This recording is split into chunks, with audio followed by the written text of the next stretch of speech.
पूरा एक्सपेरिमेंट फिर से करना पड़ेगा, वीडियो पॉज। ओके, तो ये हमारी सर्किट, ये दो वायर पॉजिटिव नेगेटिव टर्मिनल में गए, राइट। ये स्विच अगर मैंने ऐसे कंप्लीट कर दिया तो सर्किट कंप्लीट है ना। अगर यहाँ पर बीच में अगर मैंने बल्ब लगाया तो बल्ब जलेगा। अब हम बल्ब की जगह क्या कर रहे हैं कि ये प्लास्टिक का ढक्कन है, उसके अंदर हमने लिया डिस्टिल वाटर और ये दो छेड़ों को अंदर डाला तो बल्ब जलेगा। इसका मतलब ये डिस्टिल वाटर जो है वो इलेक्ट्रिसिटी को कंडक्ट करता है, राइट। अभी वापस वायर्स को बाहर निकाल लेते हैं और थोड़ा सा नमक डाल देते हैं, राइट, और फिर चेक करते हैं। तो इस बार बल्ब हो सकता है थोड़ा डिम जलेगा, राइट। पानी वही है, सेल वही है, बल्ब है, तो उसकी लाइट क्यों कम हो गई? थोड़ा नमक और लिया और फिर डाला, फिर चेक किया तो और भी डिम हुआ, थोड़ा और नमक डाला, फिर चेक किया, इस बार बल्ब जला ही नहीं। तो इससे हमको क्या पता चलता है कि प्योर पानी जो है वो इलेक्ट्रिसिटी को कंडक्ट करता है, लेकिन कुछ ऐसी चीज़ें हम पानी में मिला दें जो इलेक्ट्रिक करंट का फ्लो को रोक लेगा, जाने नहीं देगा।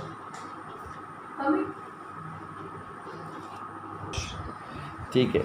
When salt is dissolved in distilled water, we obtain salt solution.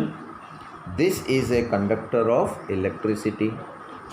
अभी मैंने क्या बोला था, हो सकता है बल्ब डिम जले, इसका मतलब ये हुआ कि नमक जो है पानी को जाने नहीं देता है, ये मैंने बोला था। यहाँ पर तो जल रहा है, नमक डाला तो इसका मतलब क्या हुआ, नमक वाला पानी भी इलेक्ट्रिसिटी को कंडक्ट करता है। तो जब शॉर्ट सर्किट और नमक डालोगे तो कोई फर्क नहीं पड़ेगा। The water that we get from sources such as taps, hand pumps, wells and ponds is not pure. तो हमको पानी कहाँ से मिलता है? पॉन्ड, हैंड पंप, रिवर, उन सब में कुछ ना कुछ चीज़ मिली हुई होती है, प्योर डिस्टिल वाटर नहीं होता है, right. It may contain several salts dissolved in it. Small amounts of mineral salts are naturally present in it. This water is thus a good conductor of electricity. तो distil water तो electricity को conduct करता ही है, साथों साथ ये mineral water या salt वाला water जो होता है वो भी इलेक्ट्रिसिटी को कंडक्ट करता है। On the other hand distil water is free of salts and is a poor conductor. अभी यहाँ पर क्या बोलता है कि डिस्टिल वाटर उसके अंदर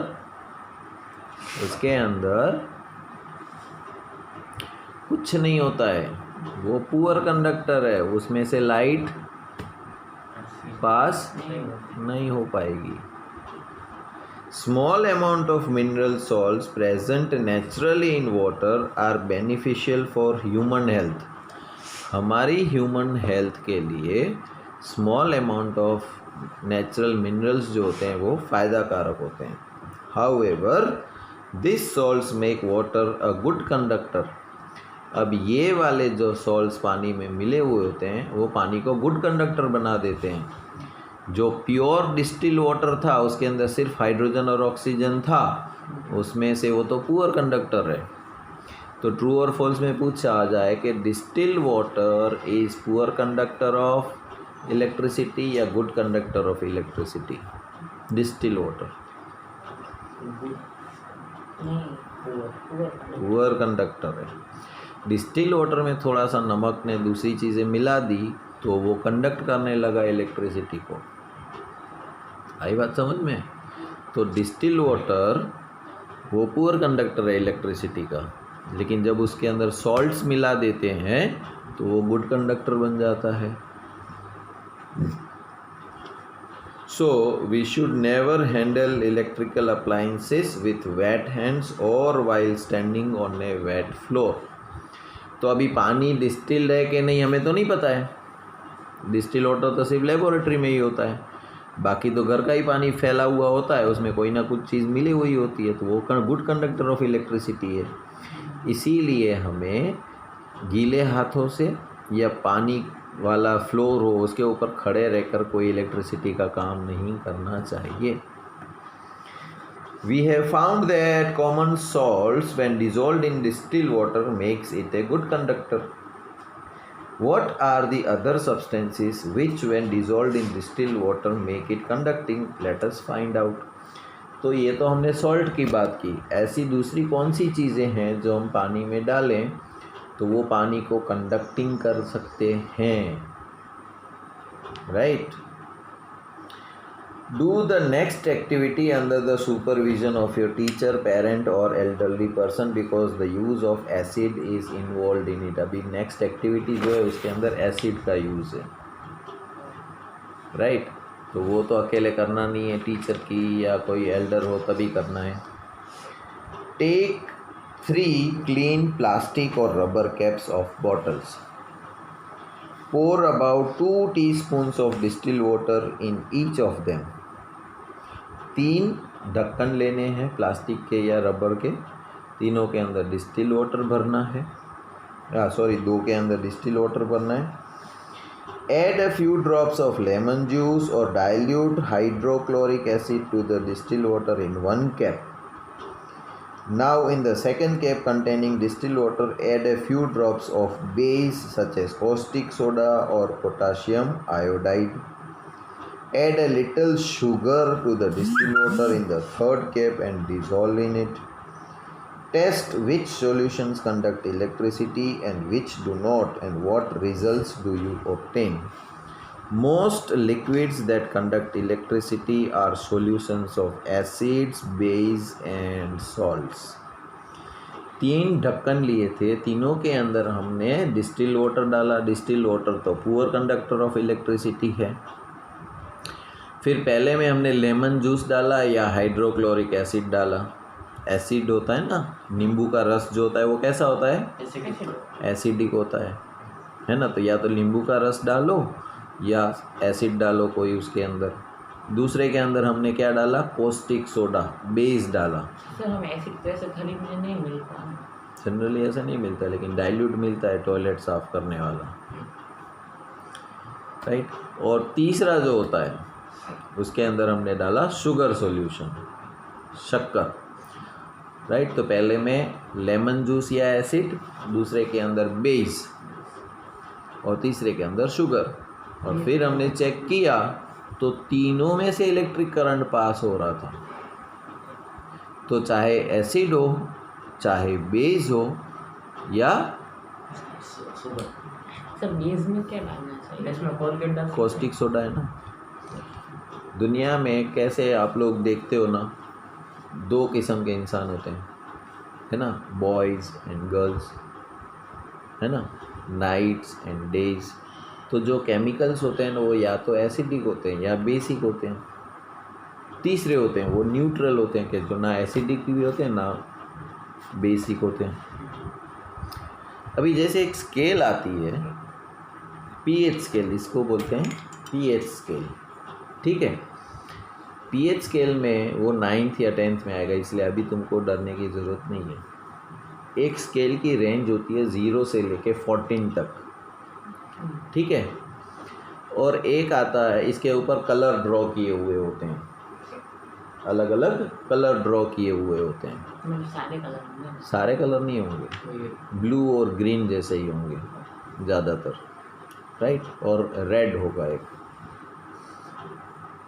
तो 0 से लेके 6.9 तक, 0 से लेके 6.99 वो एसिडिक होता है। 7 जो आया वो न्यूट्रल होता है, और 7.1 से लेके 14 तक बेसिक होता है। तो कोई भी चीज़ आप लो, एक लिटमस पेपर टेस्ट करने का आता है, उसको वो सॉल्यूशन में डालो और वो लिटमस पेपर का कलर चेंज हो जाएगा, और वो पीएच स्केल के साथ मैच करोगे, इसका कलर कौन से साथ मैच हो रहा है, राइट। तो जिसके साथ मैच हो रहा होगा तो वहाँ पर तुम्हें पता चल जाएगा कि ये सॉल्यूशन जो है वो एसिडिक है कि बेसिक है, आई बात समझ में? मतलब लिटमस पेपर को बनाना हो तो बन सकते हैं, स्टेशनरी पे मिलता भी नहीं। मिलता भी है, ठीक है। तो डिस्टिल वाटर जो था वो हमारा पुअर कंडक्टर है। फिर एसिड डाला तो भी कंडक्टिंग हो गया, बेस डाला तो भी कंडक्टिंग हो गया, और दूसरा कुछ भी मिला के उसको नॉर्मल सॉल्यूशन का मतलब ये होता है कि पानी के अंदर दूसरी कोई चीज़ मिलाई, फिर तुमने कुछ में मिट्टी भी मिलाएं तो भी वो सॉल्यूशन ही कहलाएगा। अंडरस्टूड? इंक का एक ड्रॉप डाला तो भी वो सॉल्यूशन कहलाएगा, खाली पानी नहीं कहलाएगा, क्योंकि आपने इसके अंदर कुछ ना कुछ ऐड किया, भले थोड़ा सा भी किया, ठीक है। So when an electric current flows through a conducting solution that does it produce an effect on the solution. अभी इलेक्ट्रिक करंट जब हम पास करते हैं सॉल्यूशन में से, तो सॉल्यूशन के ऊपर क्या असर पड़ती है उसकी? हमको तो चलो करंट लगता है, मर जाते हैं, है ना। तो सॉल्यूशन के अंदर जब इलेक्ट्रिक करंट पास करेंगे तो सॉल्यूशनों को क्या करंट लगता होगा, अंदर ऐसे नाचते होंगे? क्यों नहीं? लिविंग नहीं है तो क्या हुआ? जैसे मैग्नेट होता है, लोहा पड़ा होता है, तो मैग्नेट बाजू में रखो तो खींच के आ जाता है ना, तो वो तो नॉन लिविंग है। क्यों आया चल के? क्योंकि वो मैग्नेटिक फील्ड के असर में आ गया, ठीक है। मैग्नेटिक फील्ड के असर में आया, इसीलिए वो खींच के आ गया। तो सॉल्यूशन में जब इलेक्ट्रिक करंट पास करोगे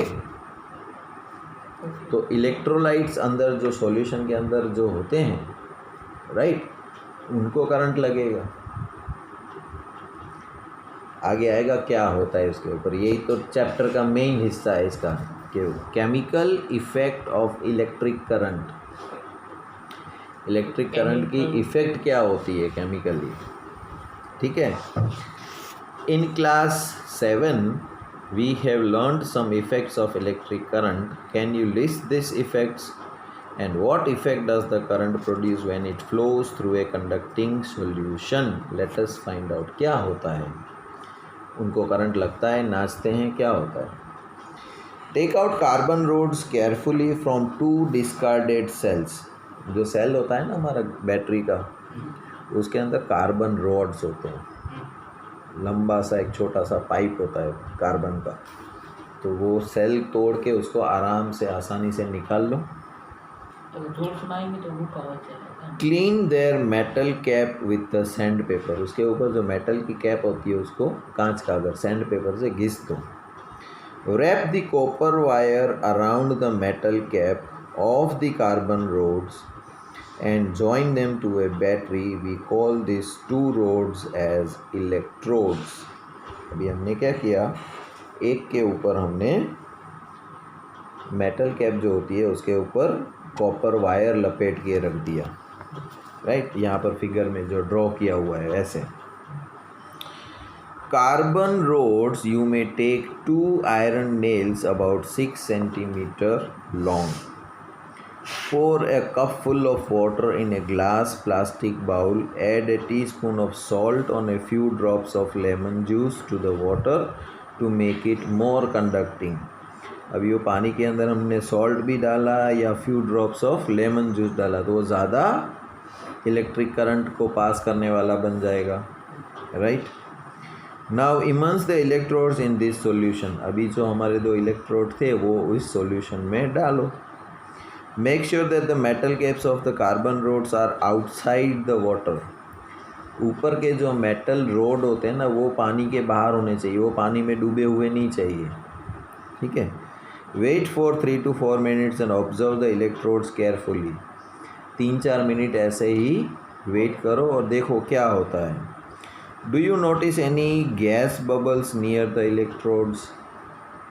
जैसे वो इलेक्ट्रोड्स थोड़ी देर पानी में रहेंगे तो उसके आजू बाजू में बबल्स बनने शुरू होंगे, जैसे पानी गर्म करते हैं ना, कैसे छोटे छोटे बॉल्स बनते हैं वैसे। तो पानी गर्म होना होता है। Can we call the change taking place in the solution of a chemical change? Recall the definition of a chemical change you have learned. In 1800 a British chemist William Nicholson had shown that if electrodes were immersed in water and a current was passed, bubbles of oxygen and hydrogen were produced.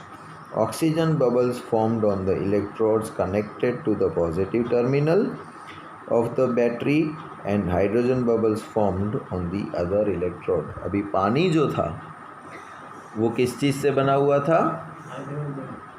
Hydrogen और oxygen.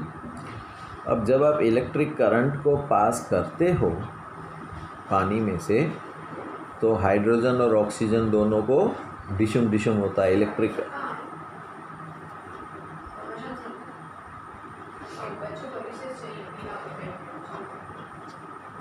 तो जैसे ही electric current pass होगा, right, वो दोनों एक दूसरे से जो जुड़े हुए थे वो अब उनके बॉन्ड्स लूज होने लगे, राइट। और दो इलेक्ट्रोड थे ना हमारे पॉजिटिव और नेगेटिव जो सेल में जुड़े हुए थे, तो ऑक्सीजन जो है, राइट, वो पॉजिटिव की तरफ जाएगा और हाइड्रोजन है वो नेगेटिव इलेक्ट्रोड की तरफ जाएगा। तो दो बबल्स हमें दिख रहे थे ना, हाइड्रोजन और ऑक्सीजन क्या है वैसे? गैस। हाँ, लेकिन जब दोनों मिल गए तो क्या बन गया? लिक्विड। तो गैस में से लिक्विड हो गए, है ना। तो जब वापस उसके अंदर करंट पास होगा तो दोनों अलग हो जाएंगे, तो बबल्स बनेंगे, यानी कि वापस गैसियस फॉर्म में आ जाएंगे वो, ठीक है। तो जितनी देर उसके अंदर इलेक्ट्रिक करंट फ्लो होता होगा वो दोनों अलग हो जाएंगे।